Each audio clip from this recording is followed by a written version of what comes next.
প্রিয় দর্শক, আসসালামু আলাইকুম। আমি doctor S Ali, senior consultant, homeopathic foundation হাসপাতাল, মিরপুর 10, কাজীপাড়া, ঢাকা, বাংলাদেশ। প্রিয় দর্শক, আজকের আমি আপনাদের সামনে অত্যন্ত সাধারণ একটা অথচ বিড়ম্বনাময়, অত্যন্ত কষ্টকর একটা ব্যাধি নিয়ে, রোগ নিয়ে আলোচনা করার জন্য হাজির। তা হলো সর্দি আর অদম্য হাঁচি। অত্যন্ত বিড়ম্বনাময় একটা ব্যাধি। প্রিয় দর্শক, এর সম্পর্কে বলতে গেলে প্রথমে বলতে হয় যে আমাদের নাকের মধ্যে মিউকাস মেমব্রেন আছে, অর্থাৎ ঝিল্লি জাতীয় পদার্থ দিয়ে নাকের মধ্যের লেয়ারটা আবৃত করা। এইখানে প্রদাহ হয়ে, এইখানে ইনফ্লামেশন হয়ে হলো মিউকাস মেমব্রেন কখনো তরল আকারে কিংবা কখনো গাঢ় আকারে নিঃসৃত হওয়াকেই আমরা সর্দি বলি। তাহলে এর ইনকিউবেশন পিরিয়ড কি, কত সময় এটা প্রদাহ হয় এবং থাকে? ইনকিউবেশন পিরিয়ড মানে সুপ্তিকাল, অর্থাৎ রোগ জীবাণুর ভিতরে ঢুকে সেখান থেকে লক্ষণ প্রকাশ পাওয়া পর্যন্ত এই সময়টাকে বলা হয়েছে সুপ্তিকাল। এটা মাত্র ভেরি শর্ট, মাত্র কয়েক মিনিট থেকে কয়েক ঘন্টা পর্যন্ত মানে এর সুপ্তিকাল। দ্রুত এটা হলো লক্ষণ প্রকাশ পেয়ে যায়। এর কারণ কি? সর্দির কারণ কি? 1 নম্বর কারণ হলো জীবাণু, অর্থাৎ ভাইরাস দিয়ে হয়। ফ্লু এক ধরনের ভাইরাস, এই দিয়ে হলো সর্দি হয়। আর হয় হলো অ্যালার্জির কারণে। এই দুটো হলো কারণ, একটা হচ্ছে ভাইরাস, ফ্লু ভাইরাস, আর একটা হচ্ছে অ্যালার্জি। প্রিয় দর্শক, অ্যালার্জি সম্পর্কে বলতে গেলে বলতে হবে অসহনশীলতা, অর্থাৎ এমন কিছু খাদ্য আছে যেগুলা খেলে মানুষের সহ্য হয় না। যেমন চিংড়ি মাছ, বেগুন, ইলিশ মাছ, গরুর মাংস, পুঁই শাক, এগুলো খেলে গার ভিতরে চুলকায়, সর্দি শুরু হয়ে যায়, কাশি শুরু হয়ে যায়। অর্থাৎ এই পদার্থগুলো হলো এই লোকটার জন্যে হলো, এই লোকগুলোর জন্য হলো অসহনশীল। এই পদার্থগুলোকে এই লোকগুলোর জন্য বলা হয়েছে অ্যালার্জেন্স। আর এই অ্যালার্জেন্সের উপস্থিতিতে তার দেহে যে অস্বাভাবিক অবস্থা শুরু হলো, এটাকে বলা হয়েছে অ্যালার্জি। এরকম অ্যালার্জি যেমন ফুড, সবার কিন্তু একরকম না। সবার কিন্তু গরুর মাংস খেলে, সবার কিন্তু বেগুন খেলে, ইলিশ মাছ খেলে এরকম হয় না। অর্থাৎ কিছু কিছু মানুষ আছে তাদের অ্যালার্জি টু ফুড, কিছু কিছু খাদ্যের প্রতি এরকম অ্যালার্জি দেখা দেয়। এরকম allergy to food, allergy to cloth, কিছু কিছু কাপড় পরলে কিছু কিছু মানুষের ওইরকম শরীর চুলকায়, সর্দি লেগে যায়, অস্বাভাবিক অবস্থা শুরু হয়ে যায়। অর্থাৎ ওই কাপড়গুলো হচ্ছে ওই মানুষগুলোর জন্যই অ্যালার্জেন্স। তো allergy to food, allergy to cloth, allergy to weather, কিছু কিছু আবহাওয়া আছে যখন মানুষের সেই আবহাওয়া আসলে পরে একেবারে তার সর্দি কাশি শুরু হয়ে যায়, সহ্য করতে পারে না, শ্বাসকষ্ট শুরু হয়ে যায়। অর্থাৎ ওই আবহাওয়াগুলো হচ্ছে তার জন্য অ্যালার্জেন্স, অসহনশীল। এরকম allergy to food, allergy to cloth, allergy to weather, এমনকি allergy to man, allergy to dust. এমন আছে যে পুরানো কাপড় কিংবা পুরানো বই রেখে দিলে একটুখানি যে ওখানে গাটাগাটি করলে সঙ্গে সঙ্গে তার সর্দি লেগে যায়। অর্থাৎ অ্যালার্জি টু ডাস্ট, ওই যে এই হলো। তাহলে কারণটা হলো ভাইরাস, আর একটা হলো ডাস্ট বা ধুলাবালি বা হলো অ্যালার্জি। অ্যালার্জেন্স হলো কারণ। তো এই কারণ, এর শ্রেণীবিভাগ কী করে করতে হবে?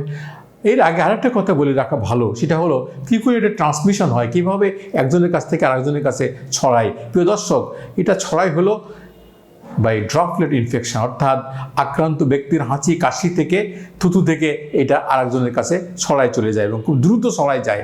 আর কি হয়, সে রুগী যা ব্যবহার করে সেই কাপড় চোপড়গুলা, সেই ইউটেন্সিলগুলা, অর্থাৎ থালা বাটি ঘটি কাপড় চোপড় এগুলা ব্যবহার করে ওই সর্দির রোগে আক্রান্ত যে ব্যক্তিটা, তার কাছ থেকে এর মাধ্যমে হলো সুস্থ ব্যক্তিতে ট্রান্সমিশন ছড়ায় যায়।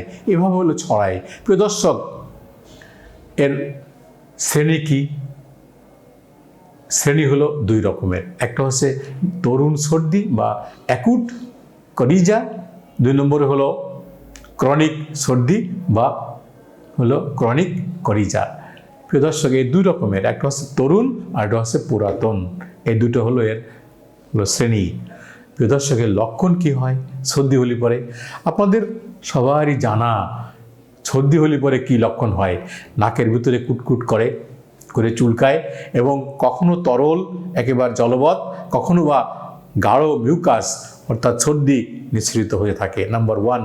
নাম্বার 2 হলো চোখ থেকেও পানি পড়ে, আর জ্বর জ্বর লাগে, মাথায় হালকা যন্ত্রণা থাকতে পারে, শরীরেও গা ম্যাজ ম্যাজ করে, শরীরেও হালকা ব্যথা বেদনা থাকতে পারে।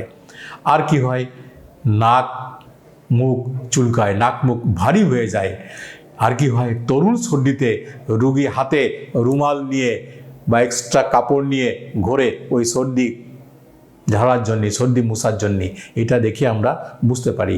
আর কি, রোগী সারাক্ষণ সারাদিন অত্যন্ত এটা মানে কষ্টকর, একটা অস্বাভাবিক অস্বস্তিতে দিন কাটায়। এই হলো তার মোটামুটি লক্ষণ সর্দি হলে। এবং তার শরীরটা একটু গরম থাকে, জ্বর জ্বর থাকে, অ্যানোরেক্সিয়া হয়, ক্ষুধা মন্দা, খেতে ইচ্ছা করে না, ভালো লাগে না। এই হলো তার মোটামুটি লক্ষণ। প্রিয় দর্শক, এখনই ভিকটিম কারা হয়, কারা এতে আক্রান্ত হয় বেশি আক্রান্ত হয়? সব বয়সেরই হতে পারে, নারী পুরুষ শিশু সব বয়সের হতে পারে। তবে যারা সর্দি প্রধান কিছু মানুষ আছে, সর্দি প্রধান ধাতুর মানুষ, তাদের পটপট করে সর্দি লেগে যায়। কেন সর্দি লেগেছে জানি না, কিন্তু পট করে দেখা সর্দি লেগে গেছে। একটুখানি আবহাওয়া চেঞ্জ হয়েছে তো তার সর্দি লেগে গেছে, একটুখানি মানে ধুলাবালির মধ্যে কাজ করেছে তো সর্দি লেগে গেছে, এরকম লাগে আর কি। এই হলো ভিকটিম। সব বয়সের হতে পারে, শিশু হতে পারে, বয়স্ক নারী পুরুষ হতে পারে। এ হলো ভিকটিম। প্রিয় দর্শক, এরা আমরা ডায়াগনোসিস করবো কিভাবে? ফিজিক্যাল এভিডেন্স হলো সবচেয়ে বড় কথা, যেটা জানিয়ে দেবে তার হাতে রুমাল কিংবা নাক দিয়ে সর্দি ধরতেছে। আর একটা জিনিস হয়, সেটা হলো অদম্য হাঁচি হতে পারে, হাঁচি হয়। অনেকের আছে এই সর্দি যখন একটু গাঢ় হয়ে যায় বা একটু মানে পুরাতন হয়ে যায়, তখন তার অসংখ্যবার হাঁচি লাগে। সকালবেলায় একাধিকবার, 10 বার 20 বার 30 বার 50 বার পর্যন্ত তার হাঁচি লাগে একাধারে, রোগী নিঃশ্বাস বন্ধ হয়ে যাওয়া অবস্থা হয়। অদম্য হাঁচি, এবং সে প্রচণ্ড রকমের অস্বস্তিতে ছুটি আসে, স্যার ডাক্তারের কাছে ছুটি আসে, আমার হাঁচিতে আমি একদম শেষ, আমার দম বন্ধ, শ্বাসকষ্ট হয়ে শুরু হয়ে যাওয়ার মতন অবস্থা হয়েছে।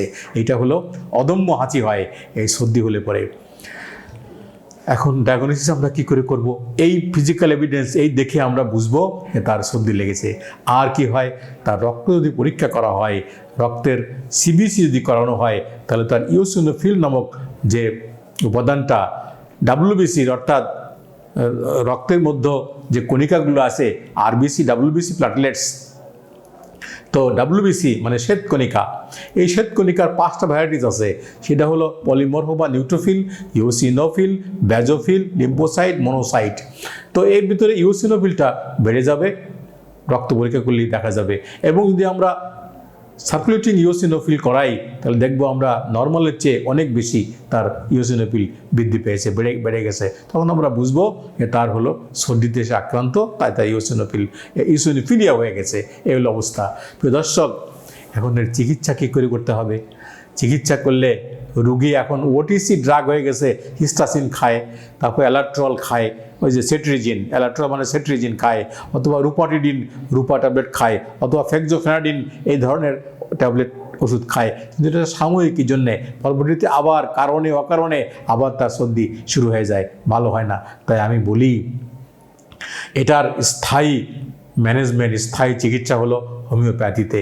আমি আমার ডাক্তারি জীবনে আমি দেখেছি হোমিওপ্যাথিতে এর চমৎকার ম্যানেজমেন্ট রয়েছে। এই সর্দি, পুরাতন বা নতুন সর্দির, আর এই হাঁচির, অদম্য হাঁচি, অনেকবার হাঁচি দিচ্ছে রুগী, একদম ওষ্ঠাগত হাঁচির কারণে, তো সেই রুগী হোমিওপ্যাথি চিকিৎসায় আল্লাহর রহমতে ভালো হয়ে গেছে। সুতরাং homeopathy is the best system of treatment for this coryza and sneezing. এই হাঁচি এবং এই সর্দির, নতুন পুরাতন সর্দির একমাত্র ভালো উত্তম চিকিৎসা হলো হোমিওপ্যাথিক পদ্ধতিতে, হোমিওপ্যাথিক ওষুধ, হোমিওপ্যাথিক মেডিসিন, বিশুদ্ধ হোমিওপ্যাথিক মেডিসিন। যদি চিকিৎসা না করা হয় প্রিয় দর্শক, তাহলে এই সর্দির কারণে কি হতে পারে, কমপ্লিকেশান অর্থাৎ জটিলতা কি হতে পারে? 1 নম্বর জটিলতা হয়, এই সর্দি শুকায় গিয়ে নাকের মধ্যে, নাকের পিছনে যে মানে সাইনোসাইটিস ডেভেলপ করতে পারে। আর কি হতে পারে? রাইনাইটিস ডেভেলপ করতে পারে তার ভিতরে, নাকের মধ্যে মিউকাস মেমব্রেনে বেশি ক্ষত হয়ে সেখানে রাইনাইটিস ডেভেলপ করে। আবার নাকের গোড়ায় যে ইথময়েডাল সাইনাস রয়েছে, ওখানে আক্রান্ত হয়ে ওখানে প্রদাহ হয়ে সাইনোসাইটিস ডেভেলপ করতে পারে। আর কি হতে পারে, তার হলো ম্যাক্সিলারি সাইনোসাইটিস ডেভেলপ করতে পারে। আর কি হতে পারে, নাকে মিউকাস মেমব্রেন লেয়ার পচে ওখান থেকে গন্ধ আসতে পারে। এবং আমি দেখেছি অনেক রুগী আমার কাছে আসে অ্যাট্রোফিক রাইনাইটিস ডেভেলপ করে এই সর্দির কারণে, তখন তার নাক দিয়ে হলো চিটচিট করে গন্ধ আসে, পাশের লোক খুব বিরক্তি বোধ করে তার নাকের গন্ধের কারণে। এই সর্দির কারণে তার কমপ্লিকেশনটা এই হয়েছে, এটাকে বলে অ্যাট্রোফিক রাইনাইটিস। আর কি হয় হলো নাকের মধ্যেকার যে হাড় আছে সেপ্টাম, যে সেপ্টা, এই হাড়ে ক্ষত হয়, হয়ে সে হাড়টা পচে যায়, কারণ তরুণস্থি, এটা হলো তরুণস্থিতে আক্রান্ত হয়ে তরুণস্থি পচে যায়, সেখান থেকে এরকম তীব্র গন্ধ আসে এবং পাশের আশেপাশে তার লোকজনগুলো সব বিরক্তি বোধ করে। আর কি হয়, অস্টিশিয়ান টিউব নাম করে একটা টিউব আছে নাকের সাথে সংযোগ, এই টিউব ব্লক হয়ে যায়, বন্ধ হয়ে যায়, ফলে তার মস্তিষ্কে ঘ্রাণের যে সেন্টার আছে ওই সেন্টারের সাথে তার কানেকশান নষ্ট হয়ে যায়, ব্লক হয়ে যায়, বন্ধ হয়ে যায় এবং সে ঘ্রাণ পায় না। রোগী এসে বলে আমি পার্মানেন্টলি আমি কোনো মানে সুগন্ধও পাই না, দুর্গন্ধও পাই না, আমি কোনো গন্ধই পাই না, আমি খাদ্যের কোনো গন্ধই পাই না। সুতরাং এটা হলো মারাত্মক একটা কমপ্লিকেশন। তাই আমি আহ্বান জানাই, প্রিয় দর্শক, আপনারা যারা এই সর্দিতে আক্রান্ত হয়ে অদম্য হাঁচির কবলে পড়ে জীবনটা অস্তগত বোধ করতেছেন, খুব কষ্ট পাচ্ছেন, তারা অচিরেই হোমিও চিকিৎসার দিনে আসুন এবং ইনশাল্লাহ আপনারা সুচিকিৎসা পেয়ে সুস্থ হয়ে যাবেন এবং এই সকল কমপ্লিকেশান, এই সকল জটিলতা থেকে রেহাই পাবেন ইনশাল্লাহ। এর চমৎকার ম্যানেজমেন্ট রয়েছে, ইনশাল্লাহ আপনারা ভালো হয়ে যাবেন। সকলকে আমি এই আহ্বান রেখে, সকলকে ধন্যবাদ দিয়ে, সকলে সুস্বাস্থ্য কামনা করে আমি এখানে শেষ করছি। আজকের এই সর্দি এবং অদম্য হাঁচি নিয়ে আলোচনা এখানে শেষ করছি। আখির দাওয়ানা আলহামদুলিল্লাহ, আসসালামু আলাইকুম ওয়া রাহমাতুল্লাহ ওয়া বারাকাতুহু।